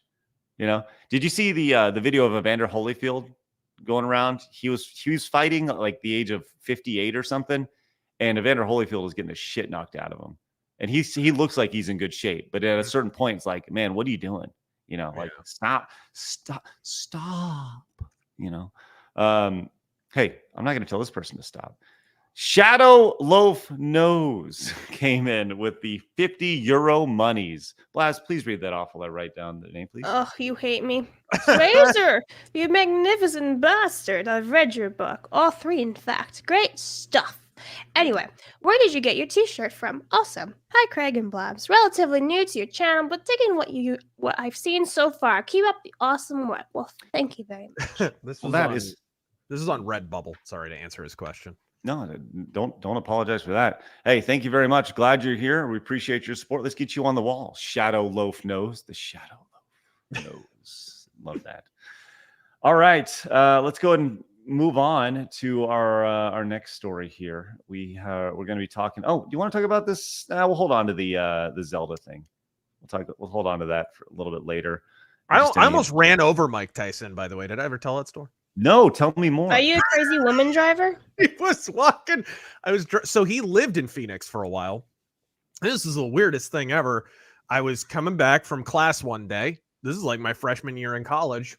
And I'm going back home because I used to kind of have a block of classes. Then I'd go home and eat lunch, and then I'd go back, right, for the rest of my classes. I'm coming back for lunch. I have like 30 minutes. Got to hurry up. And I'm driving along, and there's just this dude talking on his cell phone in the middle of the street. This is in my neighborhood. We're talking like one street down from my house, like just in a suburban neighborhood. He's talking on his phone, and he's not on the sidewalk. He's in the middle of the street, and I'm almost like literally, I'm about to honk at this guy and tell him to fuck off. But for whatever reason, I just go around him, right? And as I pass, he takes the cell phone away from the side of his ear, and he looks over, and it takes me a minute. I get like 20 feet past him before I realize the face tattoo, that was Mike fucking Tyson. I almost ran over Mike Tyson. What the hell was that? I still to this day have no idea what he was doing in my neighborhood, just walking around. And it's not He's looking for you. Yeah, it's not a rich neighborhood or anything. It's just kind of a middle class, whatever. It was wild, but I almost ran over Mike Tyson. Crazy stuff. I like the idea that he was looking for a fight. He's just walking around. Maybe he just wanted to box a car. Yeah. He's run out of mountains to climb. Yes. Jesus. Well, was that it? Did anything else come from it? Like, did you see him? That was it. I drove past and I was like, I just almost ran over Mike Tyson, I guess. That was bizarre. That was absolutely bizarre. Nice. All right. Magnum Norris came in with the 20. Says, a return to fighting an elderly man. Sounds like my youth. All right, Magnum Norris. Thank you very much for that.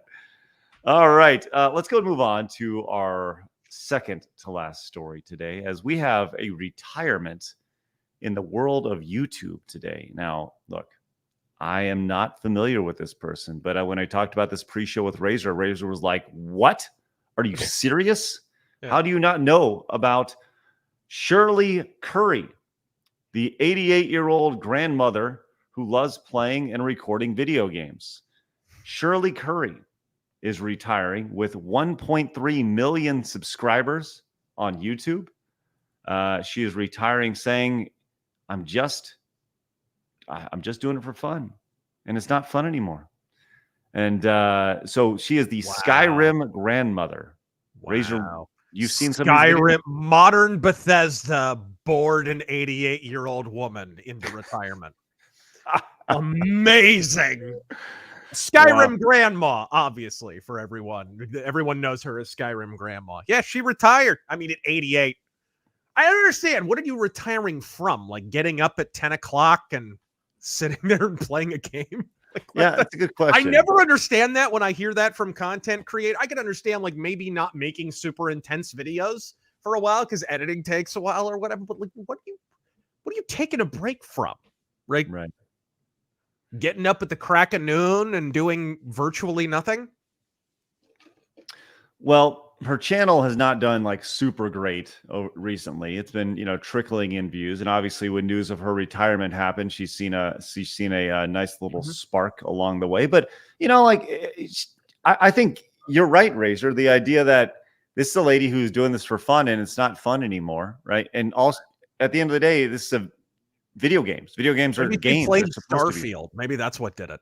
Right. She got in. It's like, I'm done. But if you look at her traffic over on Social Blade, you can see, she obviously her better years are behind her along the way, and you wonder if that actually played a little role into why she kind of bounced. And not the fact that she's 88 years old. I don't mean it like that. I mean like from a YouTube perspective. Her most popular content was 9 years ago, 7, 8, 9 years ago, right? So she kind of popped off. There's a virality to it. This 80-year-old lady's playing video games, and now she's done. But when you look at her bio, it's great. I'm an 88-year-old grandmother who loves to play and record video games. I live in Ohio, USA. I love. Oh God! Skyrim. Hopefully not Springfield. Right. Jeez. Right. Are we sure she retired and wasn't eaten? Are we certain?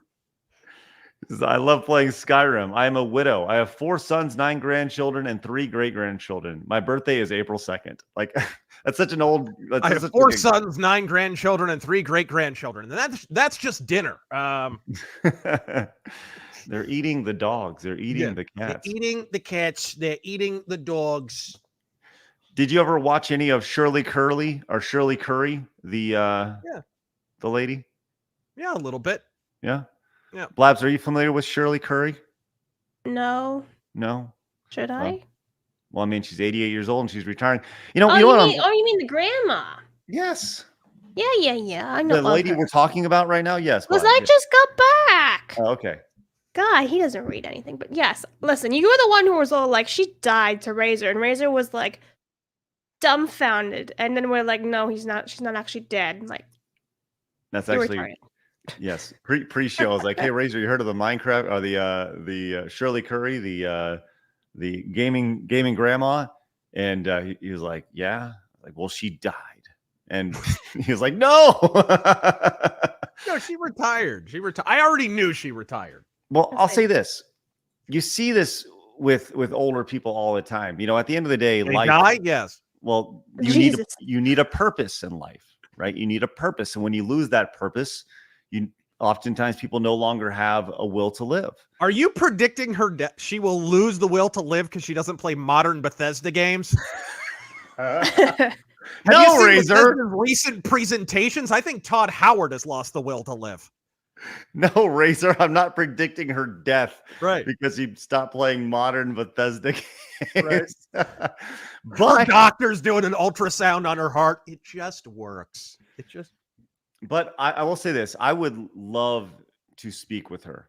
I would love to speak with her because I'd love just to get to know her as a lady, and because it's very clear when you look at her bio, and she talks about her family immediately. Like, what a great thing! What a great thing for her. And I hope that at the ripe old age of 88, that she can turn the page and focus in on her family. And I'm sure she does every day, and her family is everything. But at the same time, it's good for her. Good for her. She's reached a point to where she's ready to be done.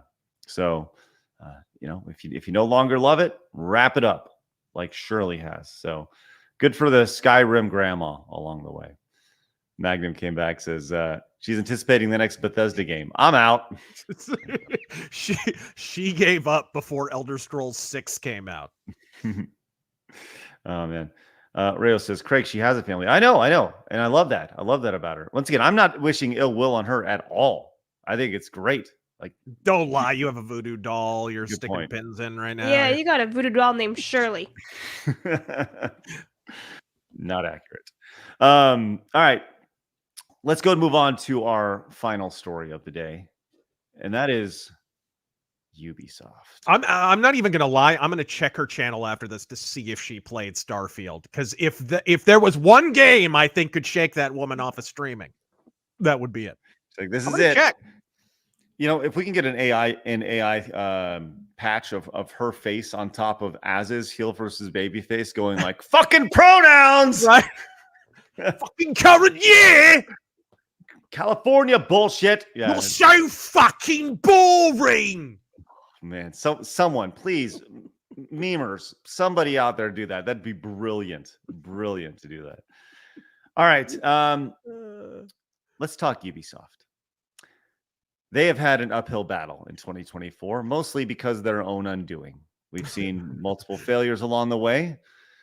Most recently, we saw Star Wars Outlaws underperform. We've seen Skull and Bones. We've seen I think they've had 3 or 4 misses throughout the year. And the one that's coming up that's probably maybe their biggest miss potentially is Assassin's Creed Shadows, which takes place in feudal Japan, which stars a black ninja.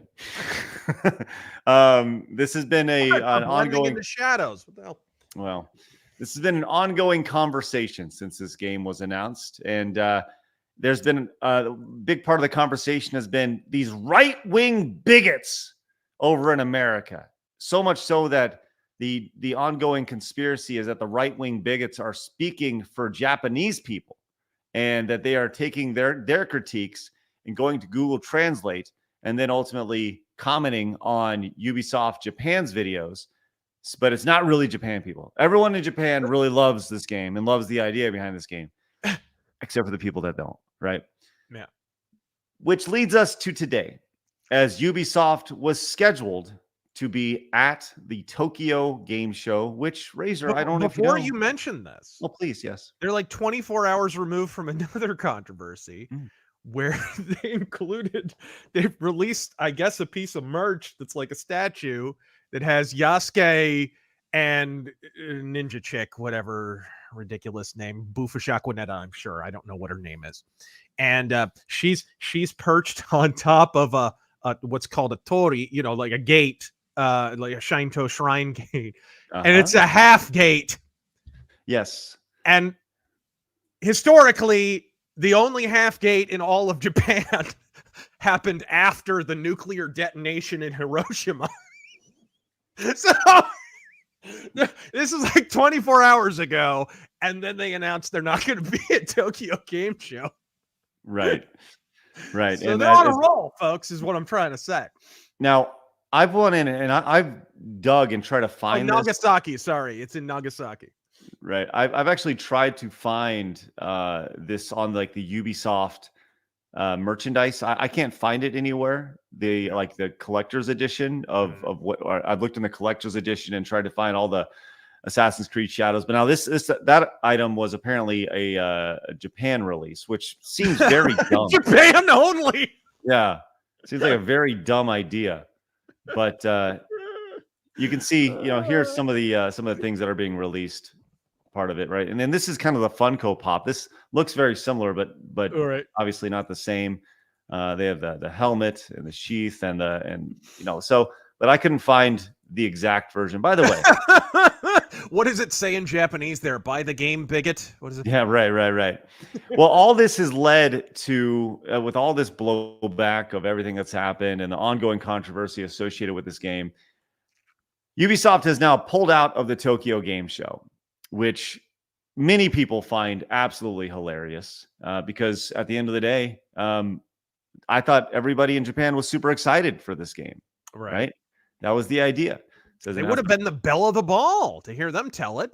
100%. And obviously they're getting roasted in a major way, with this. And I think this is such a amazing next step in this story. When you look at Ubisoft in 2024, it's like watching that Simpsons episode where Sideshow Bob keeps stepping on the rakes and it keeps hitting him in the face. That has been Ubisoft in 2024. Yeah. Except it reminds me of when Eidos Montreal went out of business, or they're still technically around, but like Square Enix and them, there was all this drama and they wound up being sold to Embracer. The guy who used to run Eidos Montreal did an interview after all that happened. And the quote was brilliant, but it comes to mind immediately right now. And he said, watching Square Enix's relationship with Eidos was like watching a car crash in slow motion. That's what the last year has been for Ubisoft. 1000%. And everybody, it's I go back to that analogy of like stepping on the rakes. But the problem is that Ubisoft put all the rakes down and they're the ones still stepping on them, right? And to see them kind of retreat after saying, no. It's all the Western, it's all those crazy racist Americans, right?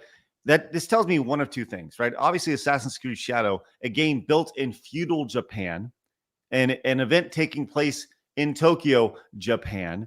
You would think that this would be a shining moment for Ubisoft. This is where they are picked up, and it's just straight a scene out of Rudy, where all the Japanese people have Yves Guillemot on their shoulders, and they're like, "Yay, Yves, Ubisoft!" But no, they have totally rejected this idea, and I am all for this. Like, I do not hope for any company or anybody to fail, but when it's so blatant that you have injected this into your video games, and that you've doubled down and tripled down, and whatever next is for triple down. You've gone back to the well over and over again, telling their audience that you're wrong. Yeah. We're right. You get what you fucking deserve. And there's a long preamble to this too, because this is the game. Dude, they teased a game set in Japan going back to the first game. Did you beat Assassin's Creed 1? No, I did not. At the end of that game, in the Desmond segment, you are left basically to wander around Abstergo headquarters. And if you use your assassin vision, you can see a bunch of writing all over the ceiling and walls. And it was all teasers for future games. And a big chunk of it was in Japanese. Some was in Chinese. I think there was even some in Korean.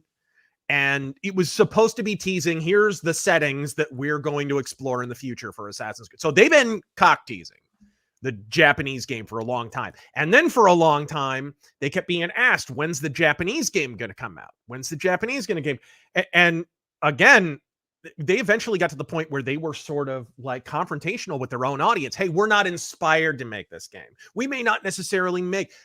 I remember at one point, Yves Guillemot said something like, it would be too easy to make a ninja assassin game or something like. Right. So after all this time and claiming that it would just be so easy, they're teed up for this game. It's a ninja assassin game. It's right there. And there's no Tenchu to compete with. And Ghost of Tsushima, you could kind of act like a ninja, but it's mostly a samurai game. You really have no competition in this category. And you biffed it. You fucked up. You found a way to snatch defeat from the jaws of victory. It is jaw-dropping. It is a level of failure not previously achieved by a major development studio. Bafflingly retarded. Except Sony with Concord. Good point, and well made. There's always Concord, right? Vera over on X says Ubisoft spent $500 million on game budgets before. So they either hired dollar store historians or intentionally disrespecting Japan. There's no shot this many quote mistakes have been made. And as pointed out, you brought this up before. Logan says, after all the fuck ups from Ubisoft, you can't convince me this isn't on purpose. Razor by Ubi. I'm sure you got $12. Should be more than enough, right? Well, pretty soon. Well, and stock price lately. Right. Well, the stock price over here currently in the US is actually $2.62 right now. So there's less than gas, yeah. Right. So there's that. In the United States, it's $2.61 currently. And overseas, it is currently sitting at $11.96. 48.52% reduction year over year, bro. Almost a full 50%. Look at that. Look at that 5-year return right there. 5 years ago. Barking lunacy, dude. Like, what a shock. Unbelievable. A high of $84.60. Now currently sitting at less than 12. Holy shysters. I mean, there has to be a larger issue here, right? There has to be something at play, right? I mean, you have to look at some of their co-ownership. I mean, Tencent owns like 15% of Ubisoft. We know the kind of stuff they push on their sort of subservient studios, and we've seen that in the past. So, I mean, it could be a lot of things, but honestly, Ubisoft have been arcing in this direction for a long, long time. Well, it continues, man. This has been a nonstop barrage of bad decisions. And you got to ask yourself, like, when will leaders, like, you can't tell me, you look at that chart that just goes like that and escalates down. You can't tell me that stockholders aren't looking. There's the talk of the takeover, right? That's been ongoing, but surely there has to be some sort of change in leadership with a company that is just currently imploding like Ubisoft. At what point do they go, yeah, we should probably make a change? And maybe this Yves Guillemot guy, regardless of how long he's been there, may not be the right fit right now. Right. But he's been in there. God, ever since I heard of Ubisoft's upper ownership, I've heard the name Yves Guillemot. When did he ascend to that position? Man, that's a great question. I think he's been CEO for as long as I've been in the industry, which, that's almost 20 years now, right? So he's been around for a long ass time. So, but this has been, to see them just totally retreat, I think is probably the most amazing thing about all this. Them just saying like, yeah, we're done. Oh, here we go. This is actually a really great example. I pulled this up over on X. I literally just searched the latest thing, and this is somebody. Well, actually, that's not even the latest thing. Didn't like a bunch of footage come out, or footage of the game? Yeah, it wasn't supposed to get out there or whatever. Well, yeah, there was a. They say it leaked, but I think it came from a lab in Wuhan, personally. It did come from IGN China. I'm just saying. Right. Well, this has been a lot to watch, and honestly fun to watch. And we kind of take a look at some of the memes for this game. Here's some from Western media, Assassin's Creed Shadows. It's just a video game. It doesn't need to be historically correct. Black people exist. And then with Stellar Blade, why is this character unrealistic? Why is she sexualized for men? Women don't look like her, right? And obviously the double standard associated with this game is fascinating. And of course, we got the old GTA meme. Oh shit, here we go again. We got Assassin's Creed Savannah, the next Ubisoft project set in Africa. Be like this. Obviously, yes. There we are. Got generic white guy there walking on through, and this is probably my favorite one here.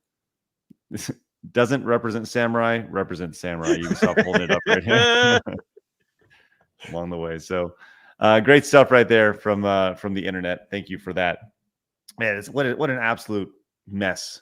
Absolute mess that is Ubisoft right now. All right. Hey, Magnum came in and says, I finally know where all the families from Chicago went. Thank you, Magnum. Appreciate that. Tim says, with each passing year, it gets easier and easier for me to know which games I will never buy. Thank you. It really Tim. does. Jack came in and says, Hail Sideshows in the Razor Force. Just saying hi with the dono. Godspeed. Hey, thanks, Jack. Appreciate you. Logan came back, says Savvy versus Sony. Not Savvy. Sony versus Ubisoft. The retard off. Thank you, Logan. And Matthew says they might want they might want this so the company can become private again. I think that's their only chance. Yeah. Go private again, circle the wagons, try and figure out what's going on, get some of that DEI money out of the investment base, and start focusing on making games again. Norm came in and says, I'm Thori, Jake. I'm Thori, Jake Paul. I fight awaken a monster, and that can only be what I don't even know what it was being. I can't even speak like Mike Tyson here. I'm sorry, Jake Paul. This fight awaken a monster, and it can only be satiated in one way. Mike Tyson after chopping down on Jake Paul's ear. Oh, I love it. Thank you for that, Razor. There's a lot to chop down on from the looks of that video. Right. Hey, Sam O'Matic came in with a $25 direct donation over on, the direct donation says, hey guys, enjoying your podcast on my birthday. I wanted to say thank you for bringing fun, normal news every week and every day. Thanks, Sam O'Matic. Says, quick question for Razor. What's that, Blabs? I said happy birthday. Happy birthday. Says, quick question for Razor. Hey man, longtime fan, love your reviews. What would be some good author to get good at writing? What would be some good author to get good at writing? Good author to get good at writing? Yes. What would be some good? I think author? that might be out of the question for you, judging from that chat. I don't know. Sorry, Sam. Do you have any on phonics? Actually, I think would be the. No. I don't know. I never really read. I guess back in the day, I read a book on writing that wasn't horrific in its advice. And it was by Orson Scott Card. And it was about, what was it called? How to Write Science Fiction and Fantasy. That was years and years ago. I read that. I didn't really use it for writing my own books, but there was some okay advice in there, here and there. I liked it all right. Hey, Sam, with it being your birthday, we have the very special birthday song for you, straight from Dan Vass. Happy, much happy birthday for you. Spoken like a punched in the lip or something. What happened there? What's that? Did he get like punched in the lip or something there? Let's find out if Dan got happy, much happy birthday for you. He did. Sounds with Jake Paul. Oh yeah. Wow. Okay. No, he's not old enough. I don't. All right. Balmung says, speaking of Arkham, speaking of Batman, Arkham Knights on PC has been getting high quality suit mods for a while now. They're super easy to install, and some of them put the official Rocksteady suit to shame. And he included an example, which we can check out here. Thank you for that. Appreciate that. And if you guys are into mods, let's see what we got here. Oh yeah, there's a lot of mods over here on this website that I'm looking at that's not being shared. Let's see what we got here. Assassin's Creed mods right here. Let's see what we got. So yeah, you can kind of see some of the mods you can add. Oh, the classic Tim Burton suits right there. It's good stuff. So, anyways, if you're into that, it's right there. And Samson says everything woke turns to shit. Donald J. Trump. Thank you, Samson. Appreciate that. I can't believe a president. That's a quote from a president. Yeah, I know. Isn't it great? We Great have stuff. nothing to fear but fear itself. FDR. Everything woke turns to shit. You know, there's been a loosening of the lips the last several years. Yeah, for sure. Suna Silver says, FYI, Yellow Flash posted a video that SC is removed. Square Enix has been removed from the Sweet Baby Inc. list. Not sure if they are gone or rebrand, but thought to give you a heads up. I did see that. I looked into it and I didn't see them on the list anymore on the Sweet Baby website. Well, maybe they're just not working with them for their next project. Yeah. Who knows? Jag came in and says, I'm so done with new and remastered games. I'm looking for old consoles to play games that I haven't had yet. P.S. Diddy got the Chipmunks. Thanks, Jag. Appreciate that. You can start with the Dreamcast. Go check out the Dreamcast. Benjamin says, thanks to all, that's all the lead poisoning and deposits from drinking all that Prime energy drink. That's right. That tummy. Denny says, last I checked, Screw Attack couldn't jump and damage things. Patents violated. Yeah. Thanks, Denny. Sever says, trademarks are consumer protection, not intellectual property. Companies always make this mistake. Right, Sever, thank you very much. Magnum North says, Craig needs the beans. He's Alpha Chad Oh, shut up, Magnum. Roger Corman sued over GTA because he had a movie called Grand Theft Auto in the 50s. Right on. Thanks, nerdy Texan accountant. Appreciate that. What happened with that? Did he get any kind of judgment? Was there a settlement? I don't know. Blabs, will you do a quick digging on that? GTA lawsuit over 50s film. Norm says IGN equals I'm going nuts. Thank you, Norm. Aardvark says Diddy delves deep, dictates during deposition. Diddy dumb, Diddy do. You can't beat me with alliterations. You can't beat me. Garth Knight Returns says bring Amy Hennig back and finish the series after Defiance, especially while we have most of the voice actors. Michael Bell is still working. Thanks. Bring Kurt Hennig back. That's right, man. Mr. Dude, Perfect. I saw a skit where Mr. Perfect was playing chess against the guy. Did you see that? Where he knocks the genius. Those skits are genius, dude. Oh man, what a great way to build a bad guy. So brilliant. The one where what was the one where he was with like Kareem Abdul-Jabbar or something, and Kareem Abdul-Jabbar like threw the basketball, and Mr. Perfect ran so fast across the court he was able to dunk it before it got there. Hold on. Ridiculous. Hold on. There's Mr. Perfect. Kareem? Was it really Kareem? It was some famous basketball player, somebody like that. No, let's see if I can find this because I want to see this. I've never actually heard of this one before. Yeah, Mr. basketball, brilliant stuff. We'll see if we can find that in a little bit. Yeah. Jared says, "Will you still be streaming on the Satchel Plays channel during the week off next week?" No, I'm gonna just totally step away from the internet for a little bit. I mean, I'm still gonna be doing some videos for the channel. And for those who don't know, we are taking our fall break. We're going to call it our sanity break, because we're at a tipping point. We want to be able to finish strong. So next week we're going to take off our first break in a good long while. So we'll have a week off, and then we'll come back the following week. But during that week, I'm going to be doing standalone videos of things that I think you guys should know about along the way. So just a heads up on all of that. What you got, Blabs?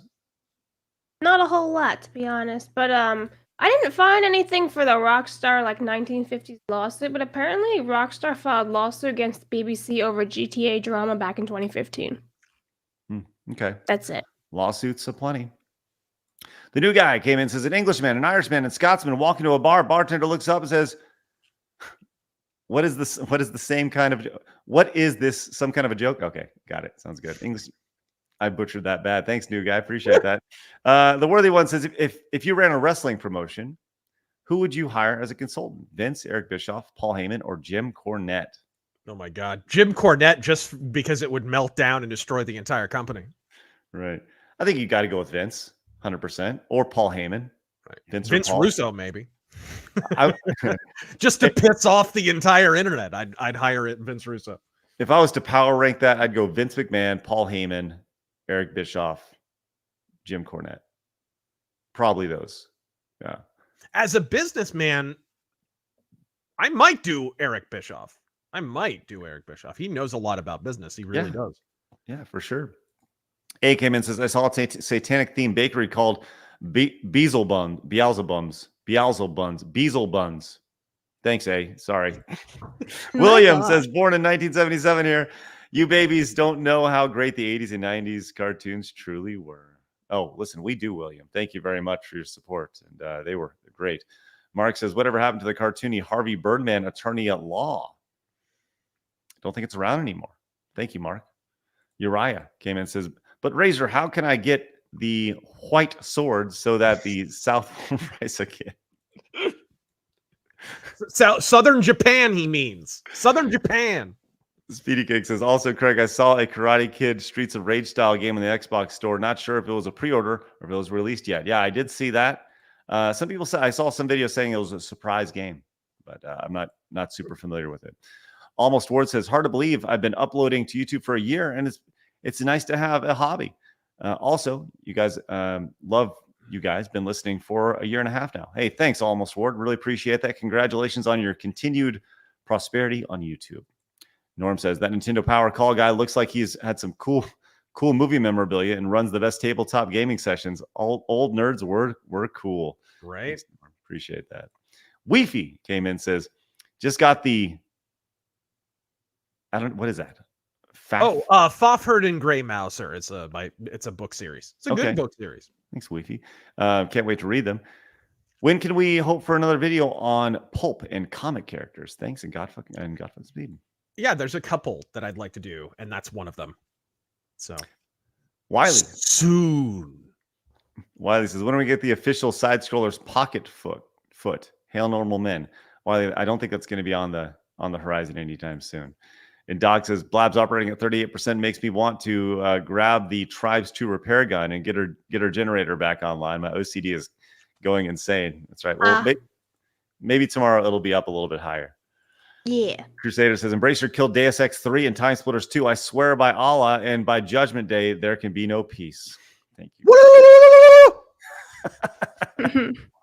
Scotty C came in and says, those Mr. Perfect spots were gold. What is y'all's favorite WWF Big Nets?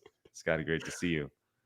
Naked Gold Dust with the championship belt over his big gold dick and the robe open. And he's talking about wrestling Ahmed Johnson, and he's got a big chocolate bar, and he's like, you'll taste amazing like chocolate. It'll melt in my mouth and not in my hand. Oh, man, it's terrible. Terrible. I love it. Oh, God. It's fucking hilarious. I mean, classic. The best promo video WWE ever produced was the WrestleMania 17 Rock versus Austin set to Limp Bizkit, right? I think we all agree on that. I hated that shit so much. What? That was the greatest. I hated that shit. You know why I hated that? Because The Rock was out of character. I hated that garbage. I hated Rock when he wasn't talking in the third person was useless. Useless. And that goofy locker room interview where Austin and Rock are sitting down and JR's like, well, how's your match gonna be? And Austin's like, well, son, I don't really like this son of a bitch over here. And The Rock's like completely out of character. Like he's basically just Dwayne Johnson. He's like, well, I respect Austin, but right. I'm gonna go for the world title. You fucking geek. Talk about how you're gonna kick his ass. Say The Rock says. Do something funny. What the hell's your problem? I hated that. I like your Dwayne Johnson impersonation. Well, I'm Dwayne Johnson here. I sound like I'm calling the Nintendo hotline right now. Oh, that's awesome. Andrew says, most overrated cartoon of the 90s. Ooh, that's an interesting one. Yeah. Golly. Yeah, I need to see a full list of all the 90s cartoons and be like, that one right there. All right. Gummy Bears, of course. So. Don't knock Gummy Bears. Don't do that, Razor. What are we doing? Gummy Bears. I hate Crusader came back, says Indigo Gaming is working on his Cyberpunk Deep Dive Part 3. Aside from crediting Gibson instead of PKD for Cyberpunk, He's been great. Ever considering doing your own cyberpunk deep dive, Razor? I don't like video essays. No. No, probably not. I hate video essays like poison. It's terrible too, because now with AI voices and AI video editing, dude, video essays from a boring person are indistinguishable from AI.